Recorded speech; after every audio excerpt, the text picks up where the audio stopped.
Thanks for tuning in to the Spread Your Wingspan Podcast. I'm Sarah. And I'm Jenny. And we're your hosts, two friends who immediately bonded over our secret smut addictions. So join us as we journey together through our favorite romance and fantasy stories and discuss all things kinks, female pleasure, taboos, and more. Make sure to check out the show notes for any spoiler alerts and content warnings. We're happy you're here. Let's get to today's pod. Have you ever wondered what it would be like to lose your virginity to your older brother's best friend? Oh, in Fantasyland? Yes, I have. Ooh, we're starting off hot today, Sarah.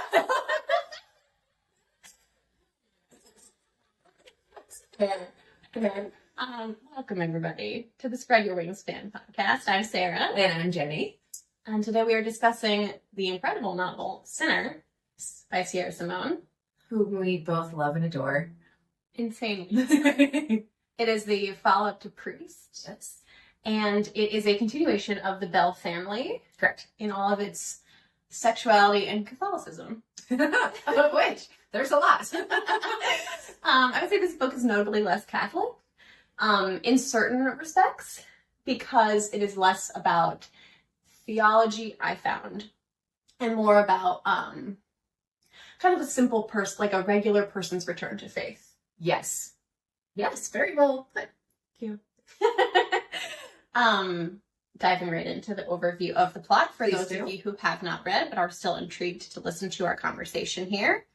This book is about Sean Bell, the eldest Bell sibling, who proudly describes himself as a sinner.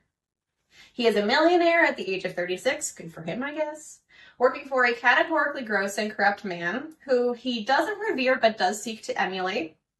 He values refinery and luxury, and he thinks he's happy. But he doesn't have very many interpersonal relationships. He has a lot of sex, but it's all very transactional, meaningless. Lots of sex with strippers from the previous place of employment of Poppy Danforth, the fancy strip club, and socialites. He doesn't have any decorations in his apartment. He's just kind of living this very surface level life. One evening at a gala, he meets this mysterious young woman named Mary. And he's like, well, she's very young, but I want her. And they have a flirtation that unfortunately gets abruptly ended. So sadly. So she remains this mystery.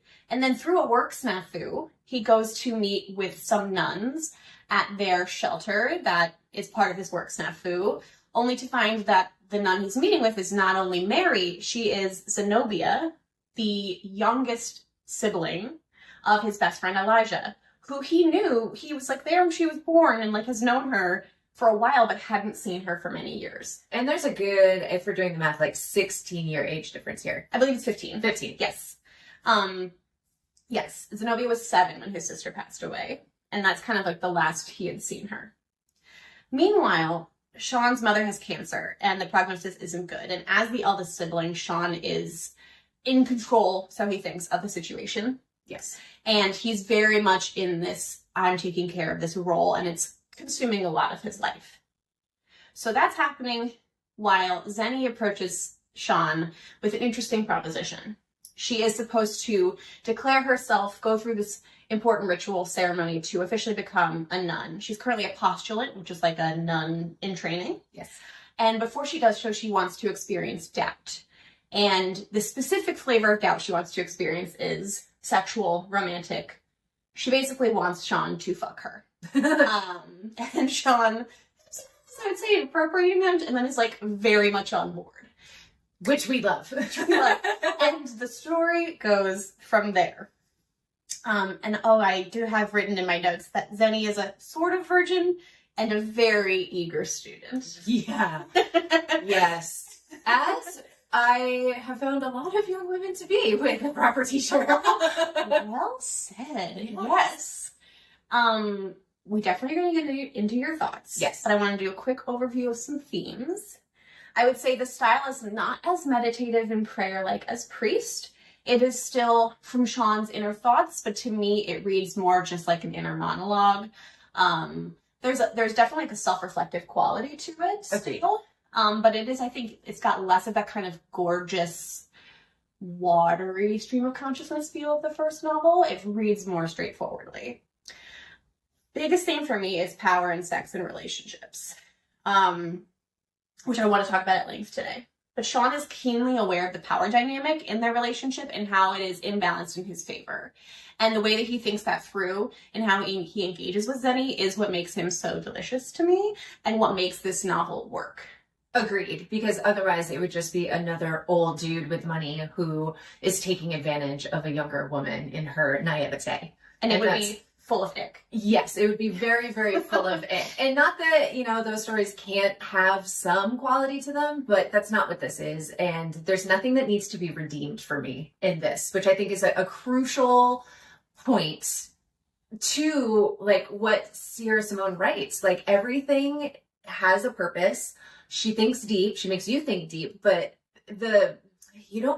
while there is redemption, you don't have to redeem your morals. The sexual acts don't need redemption. Correct. It's the person who needs redemption for something that's kind of unrelated. Mm-hmm. Very well said. Very well pointed out. Thank you. Consent is another one. Taboo, which continues from the previous book. Mm-hmm. And then for me, the biggest one here is control versus faith. Yeah.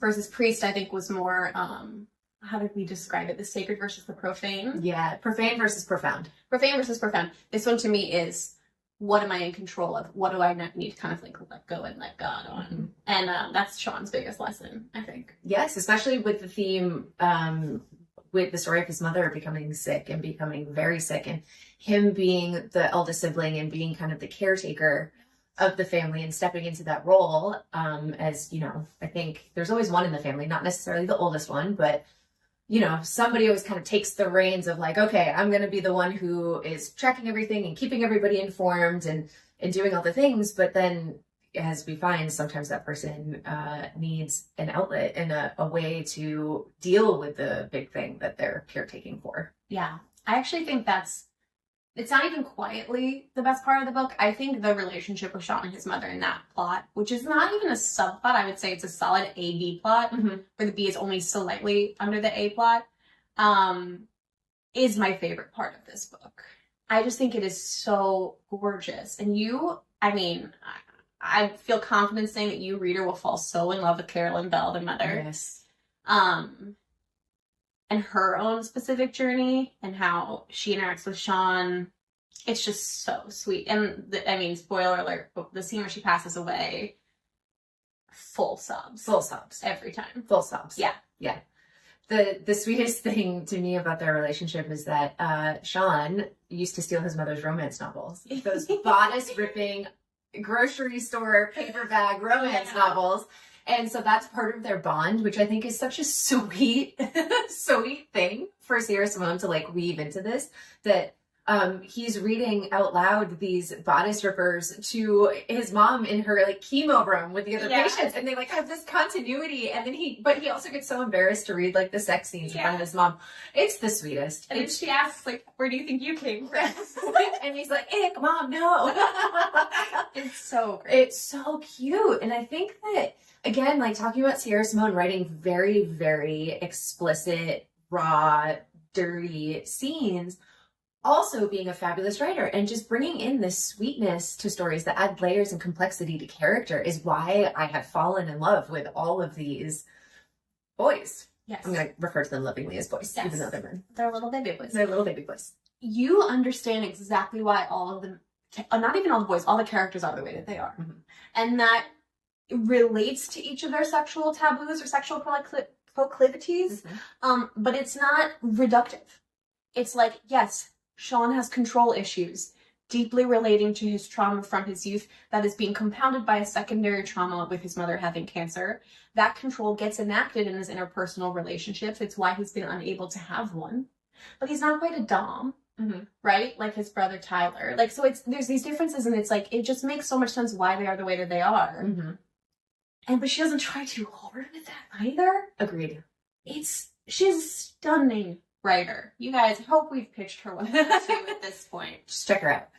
I'm realizing we haven't done trigger or content warnings yet. No, we haven't. I feel like this is going to be a theme with us, that in the show notes and maybe in the little intro screen we'll have to put some content warnings, trigger warnings. While we're here, though. Yes. Any that come to you. Obviously, there's an age gap, a pretty significant one, 15 years. The female character is 21. The male character is 36. Loss of virginity. And then there is a retelling of an original sort of loss of virginity that is, it's consensual, but it's not fully consensual. It's kind of in the gray area of that wasn't a great experience. Obviously, cancer and death. The taboo of a nun. Yeah. I was gonna say it's more of a taboo than a content warning, I think. Yeah. But if that's something that would be particularly upsetting to you. Yeah, I'm running through the story. I think that's it. I think there's a funeral. I mean, well, we haven't particularly called that out before, so sure. And I'm pretty sure it's been in most of the books we talked about. Yeah, just a blanket. No, there's going to be a lot of combinations in Sierra Simone's books. Yeah, she explores. Yes. Yeah. Okay. So I would love, we've already sort of talked about, but your general reaction to this book. So after my glowing experience of Priest, I might have mentioned in the last podcast, I don't remember, that I thought the Priest series was a continuation of Tyler's story, and then was delighted when I was like, oh, I get to learn about Sean now. So I was kind of going into Sinner with one notion, and then I was like, oh, we're not even talking about him at all. I get to discover whole new characters. I feel like the way that we meet Zenny is a bit of a Cinderella story, which I love when it's done well. It's not like a rags to riches story. It's just more of a mystery lady who has to leave at midnight kind of thing. But even though Sean has to leave, but so I thought that was kind of nice. And then you mentioned briefly, I don't remember your wording, but the power dynamics between them. Sean is very rarely in control throughout this. Correct. Whole thing in a character that you would think being rich and handsome, successful white man, which this also comes up because Zenny is a Black woman. Correct. And so even the way Sierra Simone handles, she talks about black hair and how Zenny has to sleep, she brings her own pillowcase to the sleepover. And even just the way she writes that as a white woman, that's not my experience, but I just adored her kind of schooling Sean on, this is what I have to do, and this is part of my culture. And then also there is a part of the story where Zenny is mistaken for a waitress, even though she's an attendee at a and she's in fundraiser, a fucking ball gown. And she's in a ball gown. And the way that she doesn't let Sean get away with his white privilege and white savior complex, I think is also beautifully written, again, from the perspective of a white woman. I learned things, which I think is also a good point about Sierra Simone's writing. So anyway, yeah, there's a lot of juicy bits in this one. I think even more so than Priest. And for me, I would put Sinner above Priest in my favorites, even though they're pretty close. Me too. Yeah. Yeah. This one really works for me. This... Again, I'm interested in reading BDSM. I find it tittillating. But I think I'm more interested in this kind of power dynamic and how it interplays in the bedroom, personally. In terms of again, really, I adore Sean. I relate to Sean. Definitely. I think, fulfilling that family role, not constantly, but at times. I'm a person with control issues. Deep ones.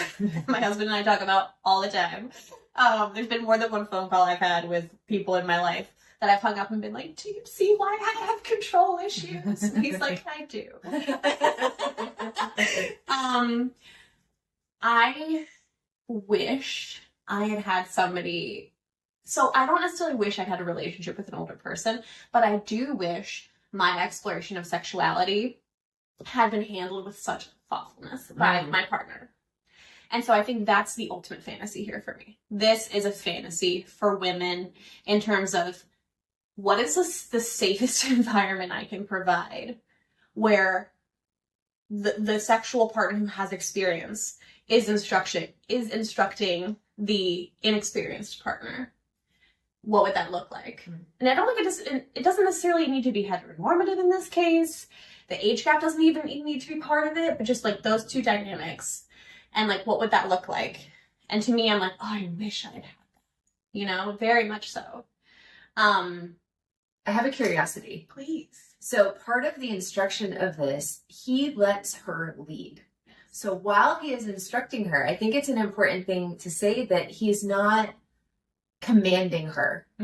And she is more than a willing student because she is trying to test her faith. Her mother superior had said, you know, you are young to be taking these vows. You need to know what you're giving up. Yeah. And wants that to be part of her decision making. And so Zenny is not having a crisis of faith at all. No. She has so much faith that she doesn't think that this experience is going to be shaken. She wants a crisis of faith. She wants a crisis of faith. She's trying to make it happen. And Sean has care enough for her and really resists this for a while. There's a lot of push and pull where she's like, I want it, I want it, I want it, I want it, I want it. Like, could not anymore say, I want this. Yeah. And he's like, you're young, you're my best friend's little sister. Like, there's so many layers to this, why I can't. But then once they do come to their agreement, and they do come to an adult agreement with terms, with words, and boundaries, yes. The instruction, it's an interesting word because it is instruction, but it's not commanding. And she asks questions. She wants to explore. She says on multiple occasions, like, I want to know everything that I'm giving up. She's the one that initiates the anal, you guys. In a kitchen. With vegetables. Sarah's very into location and ingredients. I just made a list. I'm like, in the kitchen with the vegetable oil. Such a funny reflection. I never even clue about myself. We're gonna trademark that, y'all. We're gonna merchandise. That's also gonna be the clip that Sarah posts for this episode.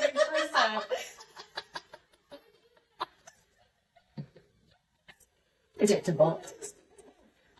You're so right. I think again, so what I wanted to talk about is like why this works. And that's a huge part of it. Is like Zenny is wiser in many ways, smarter, and has more life experience than Sean in many ways. Yes.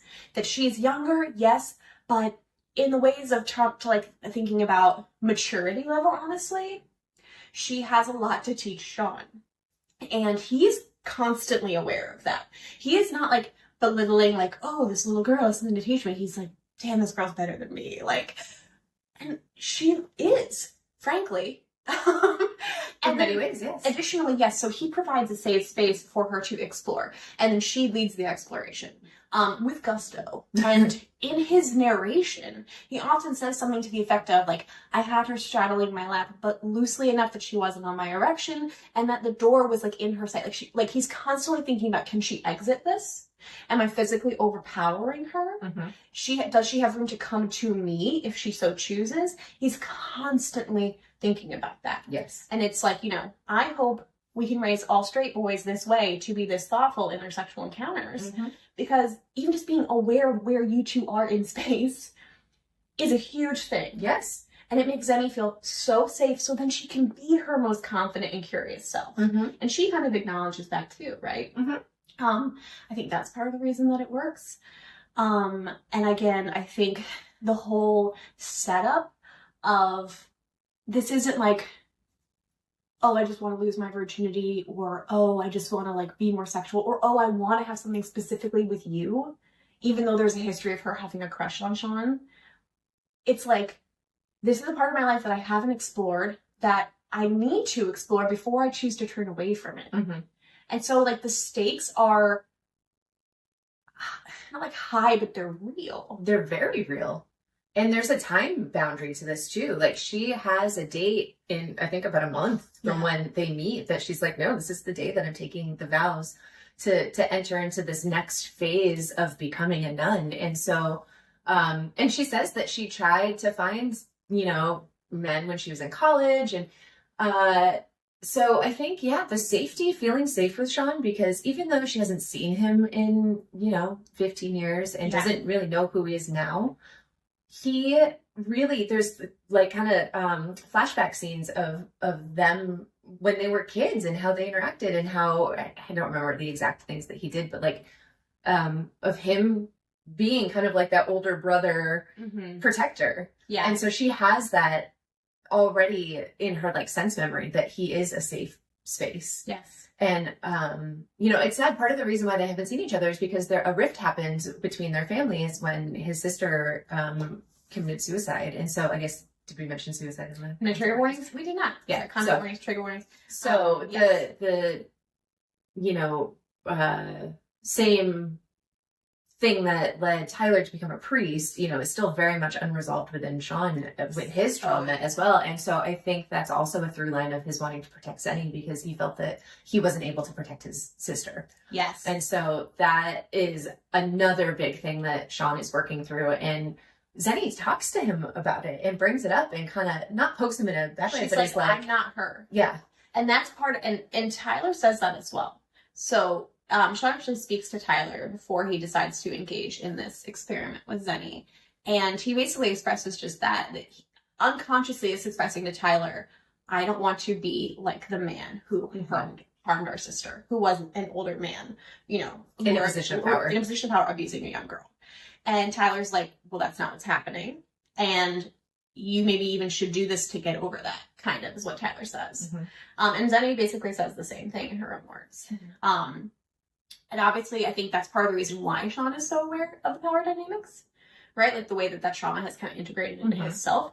And part of the reason, as it is explored in the book, why he hasn't even really had a loving relationship with a woman ever. He only has felt that sex is safe when it is categorically like dirty and sinful. Yes. And then he's like, it's sinful, I'm a sinner. And with Zenny, who is a sort of virgin, who is deeply in touch with God, who is very thoughtful of others, who's just like so oppositional to him in so many ways, he immediately falls in love with her. Like, he falls in love with her the first time he sees her. And then doesn't really quite understand what's happening. So cute. Which is cute, but also I was trying to, as a 40-year-old woman, I was also kind of like trying to put myself in his shoes and think about how closed off one has to be. I think, was he 17 when his sister died?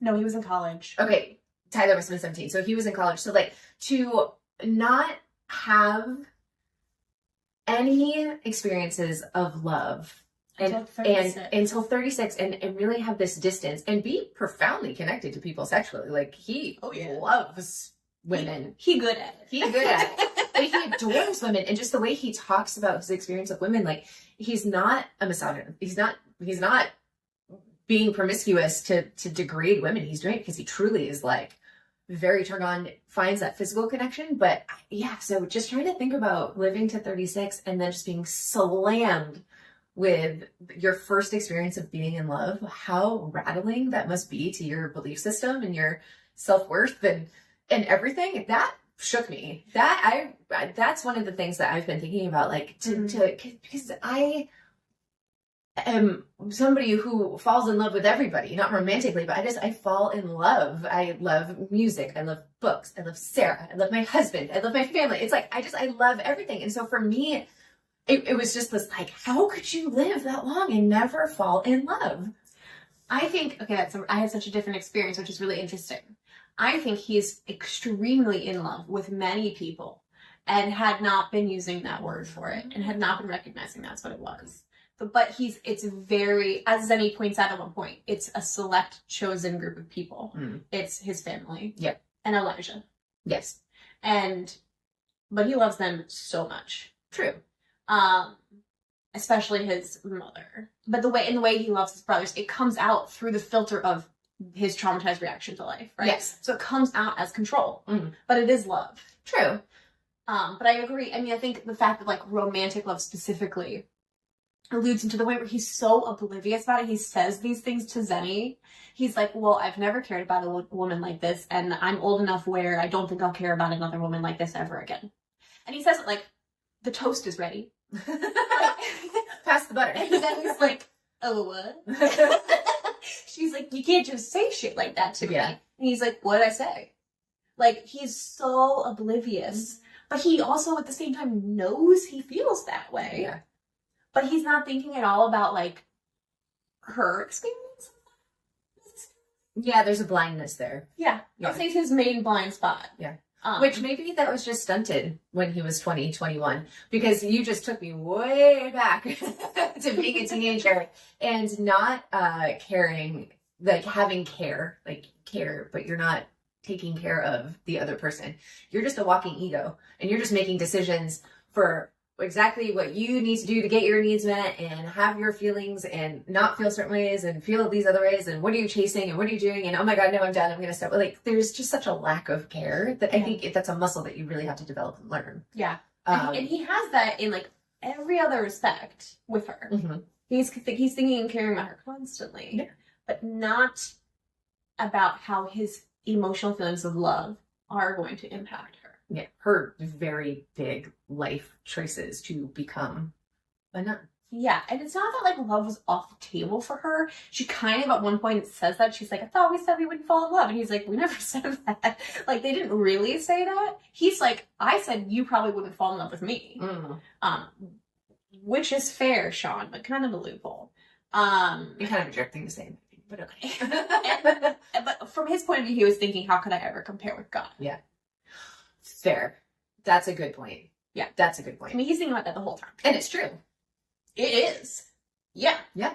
And so Zenny's ultimate choice to, turn away from being a nun and to be with Sean is, I think, like, it explodes his brain and his heart simultaneously because of that fact. Yes, because he does recognize that in seeing his brother become a priest and find his calling and his dedication and devotion to his God, and Zenny, the way that she, and again, it's a similar vein that Tyler and Poppy and Sean and Zenny find, that, there isn't only one way to express your love, your godly divine love. Like, there's many ways, and, God might call you on this path, and that doesn't mean your path can't pivot. And the way that they find their faith, and the way that Sean comes back to finding his faith throughout this book, it's another kind of just nudge for me that I shared in last podcast, where it's like, oh wow, have I closed this door in my own life to this divine expression that I might want to untangle? It was just another just kind of like nudge to be like, yeah, maybe, look at these fictional characters and the way that they're able to pivot, and their expression is no less. It just changes quality and it changes direction, and maybe could even be argued that it's strengthened because they come together with another person, and then that relationship.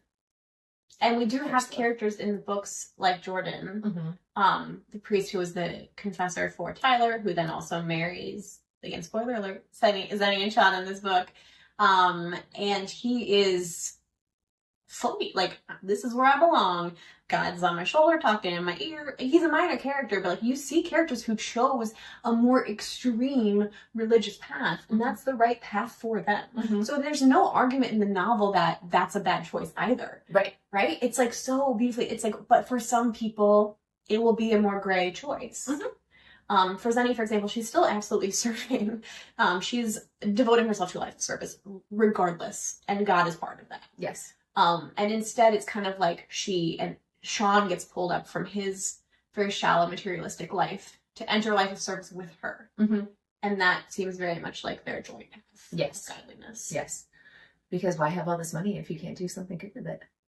Yeah. That's another exploration for Sean that I think is beautiful. I mean, we could rage against capitalism all day long, but, that doesn't mean that you can't use your money and influence to do great good. And I think that that's something that he also realizes when his boss becomes a raging douchebag by the end, that he's like, I don't want to be him anymore. He had an aspiration to be the most powerful, to be kind of the king of, this city, and, have this influence and be able to go to these places and, do these things. And then it's a real kind of slow burn to, ugh. Yeah, and he very much, is like aware of that thought process happening. Again, Sean's very like, there's a meta awareness of himself. Yes. That really works for me, where he's like, I have control issues. I'm observing myself having control issues right now, right? But then he can't really stop it. And in this case, he's like, I'm observing myself realizing this guy sucks. In a big and way. He kind of, by the way, knew that he sucked from the get-go. He's like, he cheats on his wife. He's not a good guy. And yet he's, as a boss, I like him. I want to have that me a lot of money. Yeah. And so, that devolution is very interesting. There's this foil character. I forget his name. It's a real douchey name. Oh, I can't remember his name either. Yeah, he's awful. He's awful. And forgettable, apparently. Yeah, well, he just kind of is this kind of like blanket foil character for Sean, who he's competing with, and then at some point he like totally lets go of that competition. He's like, why do I even care to compete with this douche? Yes, and you know, the other factor of his money being that money can't buy immortality. No. Is As much as he tries. Again, it's kind of like, you're like, oh, sweet baby. Kind of sometimes, again, with Sean, like he's 36, he's got so much power. And, like, as you said with, like, oh, you've never been in love, like, oh, like, sweet baby. Like, sweet summer child, you know? Like, he's so young in some ways. Yeah. And I think that also gets expressed with his fantasy that if he buys the most expensive treatments, his mother will outlive a terminal cancer prognosis. Yeah. And one that she herself has accepted. Very much so. She's... You know, I think probably would have been ready for palliative care way sooner than her family was. Except they were waiting for that last body stripper to come out in the series. Honestly, what a reason to stay alive. You know, there are Sarah J. Maas fans out there. Oh, like, it's not until ACOTAR's over. Yeah. Yeah, I relate. I get that. I do want to talk a little bit about the sex. Because we, this is Spread Your Wingspan. You want to talk about the sex, Sarah? So much increased. It's so funny. We've spent so much of this podcast talking about everything but the sex, kind of. Like, and these are smutty books. You're going to be reading so many sex scenes, you guys. Like, it's constant. Yes. I think we're just intellectual birds who are like, we just want to set this up so that people know what they're getting into. That we're trying to be we're trying to care for you. We're trying to care for you by setting it all up. But yes, the sex. Oh my gosh. Please, is there anything specific around it? It's just like all a wash to me. Of like, I can't even like really pinpoint this. I can pinpoint the kitchen scene. I love the roller skating rink scene. Yes. You know, the scene where they're actual like penetrative loss of virginity, which is something they discuss, and he's like, what is virginity anyway? The idea is bullshit. That. Yes. Why you gotta like poke your dick into me and I'm not a virgin anymore? But when the traditional full loss of virginity happens, it's not particularly hot, I would say. I mean, it's sexy, but it's not like, oh boy, the sexiest, hottest scene I've ever read. It's very sweet and beautiful. And it's very much a first time kind of what we hope people have during their first time. It's a fantasy of loss of virginity in so many ways. The way he talks about her, I'm going to say it, the see you next Tuesday word going forward on this podcast from this point on. He uses the word cunt liberally, and he is into them. My boy likes to eat pussy. Yeah. For breakfast, lunch, and dinner. He can't get enough of it, you guys. And the way it's described from his point of view, talk about fantasy again. That's, I think, honestly, more than the penetrative sex, like the description of him going down on her constantly and voraciously is like the hottest part of this book. And the way that he, in like getting back to his instruction, the way that he teaches her to just adore it as well. Yeah. Because it's not that she's not unaware of her body. That's not the case. She's masturbated. Yeah. And it's more like he adores her and he wants her to adore herself in the same way and see her the way that he sees her. See herself the way that he sees her. So he smells her. And he's describing it to her. And he's like, he gets his nose in there and he sniffs it constantly. And she, you know, kind of tries to close her legs. And that took me back. I was like, oh, I remember the first time a guy went down on me and it blew my mind. I was like, what? This exists? Yes. I'm on board with this forevermore. But I was kind of like, you're just kind of squeamish. Just like, is it smelly? Is it clean? Is it, what's happening? You know, what are you thinking? Well, yeah, like, there's a part of me that someone's never had their face in before. I do. And Zenny's reaction like really took me back. Like, I haven't been back in that mindset. You forget. You do forget. That's a good point. You do forget. Like, I have a husband now. I'm like, get down there, bud. Stop. I've been showering for days. No one cares. I was like, oh my God, I used to be so self-conscious of that. Yes. And the fact that he's like, nah, you're not, no. This smells amazing to me, and I want to literally eat you out for 4 hours. Like, and I just might. Yeah. And again, not every partner is like this. Again, like, there's a real fantasy here. But I also think that's such an important thing of, like, in heterosex, ideally, both partners are equally like, yes, I want the whole body, please. I want the whole thing. You know, there's no repulsion, there's no shame, there's no ick. Yeah, if that's what they want. Correct. If that's what the person wants. Correct. Yeah. Yeah. I think, man, again, taking me back. So all the things of, like, getting to know your own body, getting to know what you want from your body, and just having the learning experience of, like, what is possible in terms of pleasure and sensation. Because that's also a learning curve whenever you're entering into your sexual experiences, is just, you don't know what you don't know, and you don't know sometimes what you want until you get it. And then you're like, oh, okay. But then there's a disconnect, I think, between your words and your brain. And, like, how do we communicate that? Because that's another big thing. It's like learning what we like, and then how do we communicate that to our partner and or achieve that on our own. Yeah. So there's just a lot of learning curve. There's so much learning curve. Yeah. And you're right. I haven't thought about that in decades. The scene where she's using the vibrating, like, massage wand for the first time, and he's helping her, he's kind of holding it for her, but he's, like, having her ride it. And she ends up, like, using it on her anus, like, on her ass. And he's like, whoa. But to her, it's the same as using it on her clit. It's the first time she's used it ever. She's just exploring. This feels good. I want more of it, so I'm going to keep doing it. And from his point of view, he's like, that's not something I've seen do. And guess what? I'm super turned on by it. He's very into it.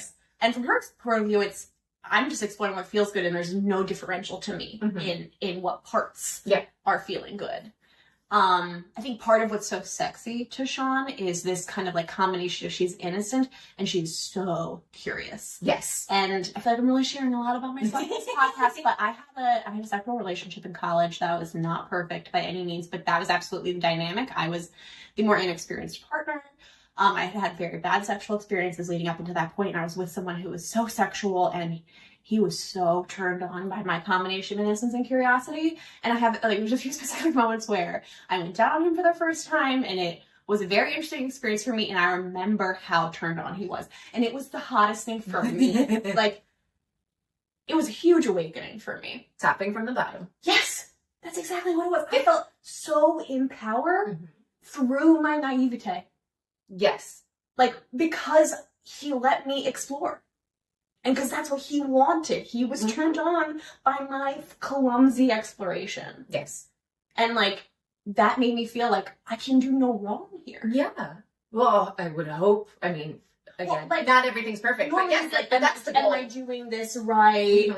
You know, that self-consciousness, which I'm very prone to, was absent. And I feel like, again, like, Zenny, that's Zenny. Like, that is Zenny. She's like, let me try. Yeah. And I'm just wondering now if, I mean, now we're, like, going another level deeper, but, like, I wonder if her being a little bit older, not that there's any perfect age to lose your virginity. I'm not saying that at all. But she's 21. She's 21, which I think often we think of people losing their virginity in high school. I'm not saying that's normal. Yeah. I'm just, for me, I was in high school. I was 15. So to me, 21 seems older. Yeah. I was closer to Zenny's age. I was a little bit older. I was in college. So again, I guess personal experience just kind of makes you think what is average, normal, and those words are bogus. Anyway, another conversation. Yeah. But for me, I was thinking, oh, and her maturity shows through in so much. In the Sean sometimes overcorrects for his age and overcorrects for his experience. And she's like, don't treat me like I'm a little girl. I am not. Yeah. She's all. Like, I want you to boss me around. Yeah. Which is his natural inclination. Yes. And again, not in a dom way. I would say their sex is He takes his instructor role seriously. Yes. He does not want to mess it up. He thinks that in 3 weeks or 4 weeks, she's going to become a nun and they're not going to talk again or whatever. Yes. And so he's like, I need to pack in all of the instruction that I can in the next 4 weeks. So it's almost like he has a syllabus in his brain. So, and she says to him, the teacher-student thing is hot. Mm-hmm. Do more of that, please. Yes. And so he has this teacher voice where he's like, you know, he's like, does that feel good? Babe? Like, that's not even like that's not even as good as it's written, guys. Read the fucking book. It's not even him saying, is that good? It's like, yeah, he gets in this role. He's the words he's saying, he's very verbal in bed. And she likes it. So in that way, he's like dominating, but he doesn't physically dom her. No. So yeah, it's kind of this interesting vibe of like, praise kink, really. And Jennie has a praise kink, and he picks up on that quickly. Yes. She likes being told she's a good girl. She likes being told she's a good student. And again, I also like those things. So this one really checks all the boxes for you. All the boxes. Yeah, I read this book goes like, thank you, Sierra, for this one. Yeah, I mean, if you have a praise kink, I think this is a great book for you. Yes. Yeah, I mean, the teacher-student vibe, but he's not her teacher. Like, you know, again, I think there's a way Sierra can make that work. And in one of her misadventure stories, it's Misadventures of a Professor. And that is a teacher-student story. So she has experience making that work. Can definitely be very titillating. I think you have to do your own, like, you know, manipulations to be like, how is this not icky? Right? Yeah. So it's telegraphing that onto a non-teacher-student relationship, right? Yes. But it hits that same point of like, why is this why are there porn categories for this, right? Like, why is this a thing that we as a people like? Because we've all been in high school and in college and had a crush on a teacher. Or slept with a teacher. But why? I did not sleep with a teacher in high school or in college. I'm just saying, it happens. There's something about authority. Yeah.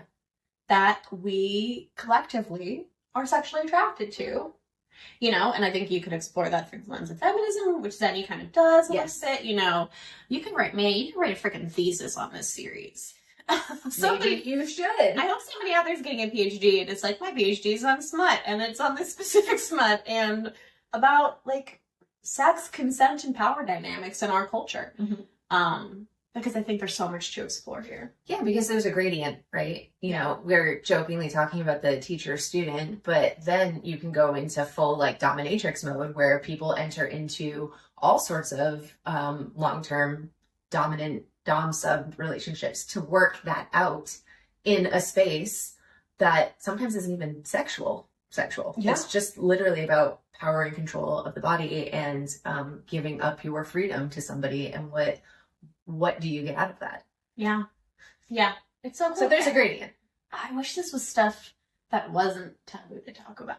I feel like we have so much to teach one another. We're making it normal now, Sarah. That's what we're doing with this podcast of ours. I do want to read some quotations. I don't have as many as last time. I have 2, but they're shorter. Please. First is, to be fully human is to be fully sexual.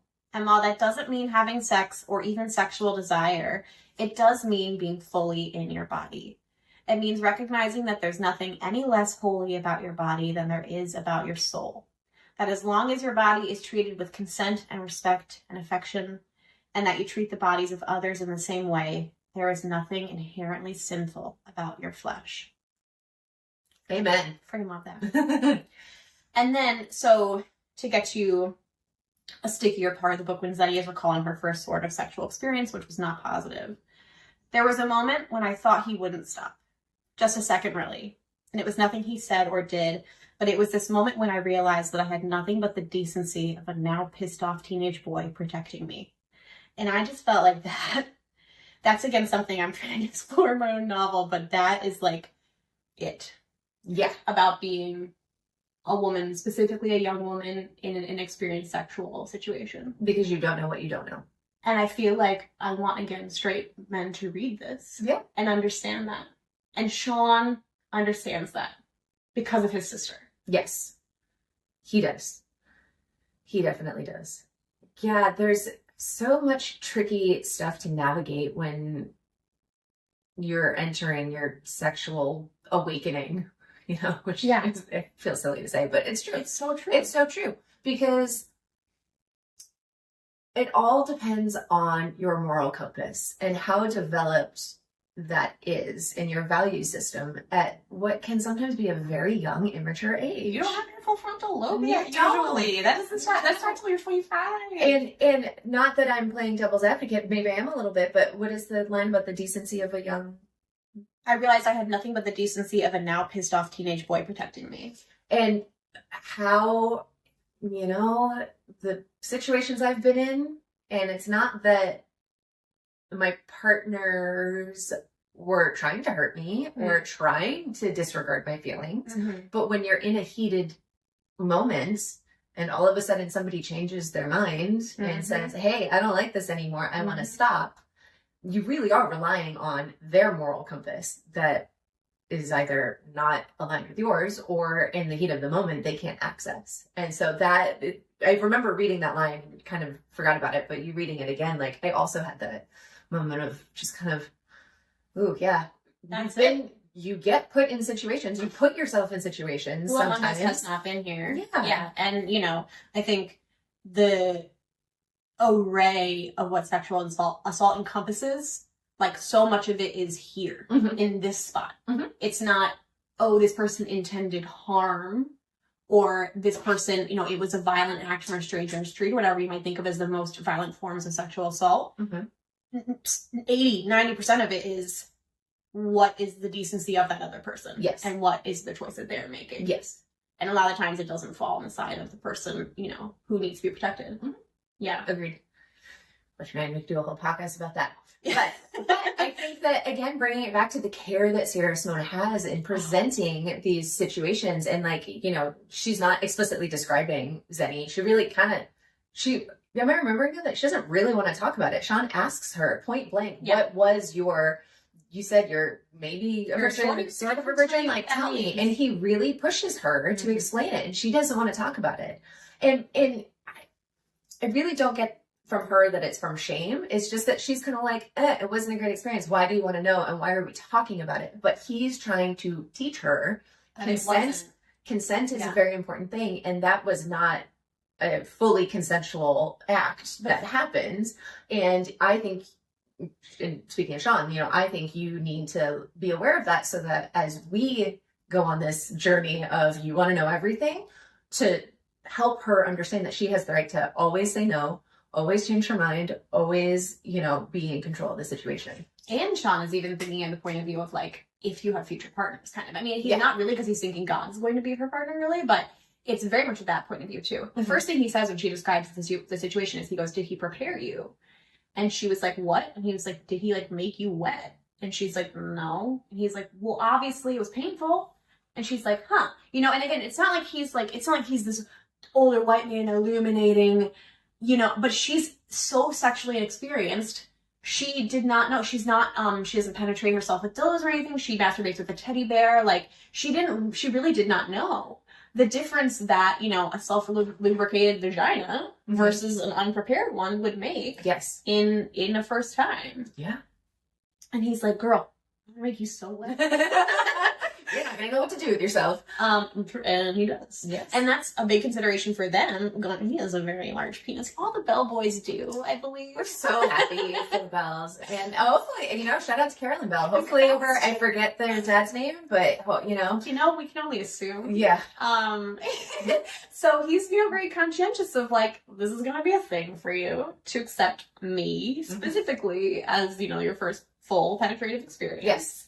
I gotta prep you. They think about that with anal as well. All the stuff that like you we're saying it, and I'm like, you might not be thinking that this is sexy, but the way she writes it, it's so sexy. It's so sexy to read about somebody being prepared to take a large cock. Yes. Preach. Preach. Yeah, I definitely don't want to end this on the note of like we were talking about sexual assault, but I did think it was such an important thing to bring in. Because it's a small thread in this book, but it's an integral thread. Agreed. Yeah. Agreed. And not every author is as careful with presenting scenes like this. And it's the same, you know, can be said about why does this whole book series start with Tyler becoming a priest because his sister committed suicide because she was abused by priests. You know, she's presenting these really awful traumatic things as the catalyst for deeper relationships. Yeah. To stem from them, and deeper conversation, and deeper intimacy, and deeper resolution of trauma. I mean, the opportunity is there for trauma to be resolved, or at least start to be resolved. I don't want to say that lightly. You know, yeah, like they'll never get over it. No, they will mourn and grieve their sister for the rest of their lives. But the way that it has corrupted their own selves is something that gets resolved in each of their books. Or at least they're on the path to it, if not fully resolved. Correct. Yeah. And they work through it often through these relationships with these women. Yeah. So she tackles all the big themes along with really deeply delicious sex. It's so hot, you guys. I'm over here like, she makes you think, and you're like, guys, it's so hot. No, I mean, like, I just want to make sure that gets said. It is, yes. Because primarily, these are books that are gonna get you feeling good. Yeah.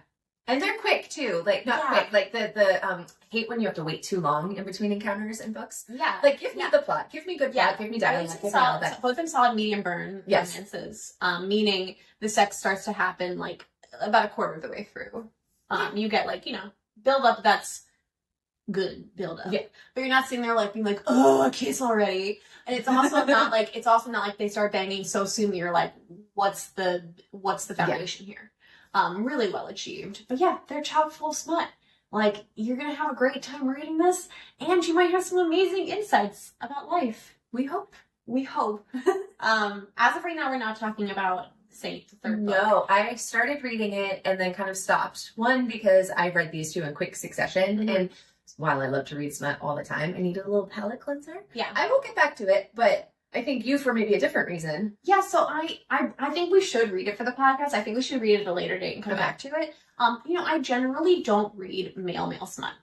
Nothing against it. I support you boys. I want you to have your smut. I love it, but for me personally, I'm here for sapphic smut. I'm here for straight smut. I'm here for queer in between smut. But I like to envision myself as one of the characters. And I can't do that if there's two dudes. I just like to envision myself with a dick. But I guess that's the difference between you and I. I did dream once where I had a penis, and it was an interesting time. But apparently that didn't carry through into wanting to read. No, yeah, like in my dream imagination, I'm very interested in vaginal sex. I don't know. But I do love the third brother, the Flake. Yes. I'm curious about his story. Love Elijah. So yeah, I think we could return to that at a later date. We absolutely want to represent on this podcast. Yes.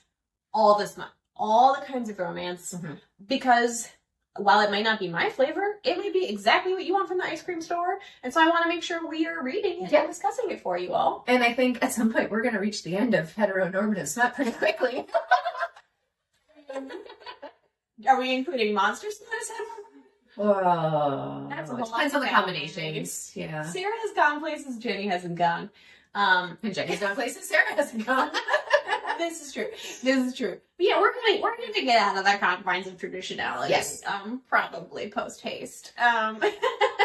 Do you know what we are doing next time? I don't know. TBD. We have an outline, guys. We just don't have it in front of us, and we're kind of on the fly here. Yeah. But we will have something very juicy for you soon. Absolutely. Yeah, can't wait.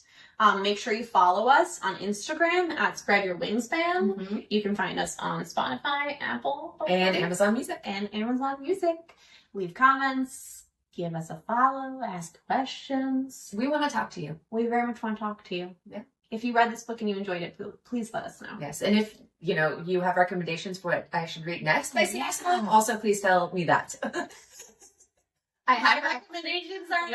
No, they are, but I'm thinking you're one person. I don't want to crowdsource. Okay, fine. I guess that's what we're reading next.